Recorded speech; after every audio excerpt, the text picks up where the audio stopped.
This is a growing global story. Saad Hariri returning to Lebanon on Tuesday for the first time since he stunned his country by announcing his retirement as prime minister more than 2 weeks ago. But Hariri's shocking resignation is only one piece of a series of political shakeups happening in the Middle East. With us now to help break all of this down is Arabia Foundation Deputy Executive Director Firas Maksad. Firas, thank you so much for joining us. And it was kind of a bizarre return, right? Still a lot of questions about what transpired over the last few weeks and whether there was coercion when he arrived in Saudi Arabia. What do you think happened here?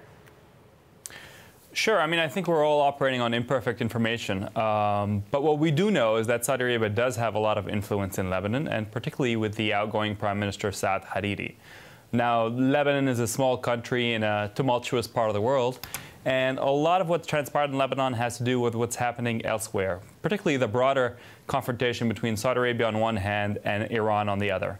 And there's some information that, Saudi Arabia wants to make sure that the continuing status quo in Lebanon, where Hezbollah is the dominant force but still has a fig leaf in its partnership with Hariri in the government, that status quo does not continue.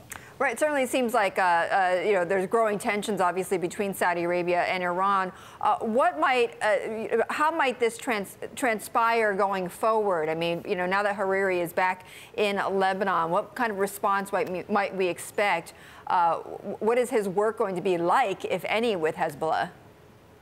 Well, I don't think that there's going to be much in terms of a political partnership with Hezbollah, unlike the unity government that's been in place now for almost a year.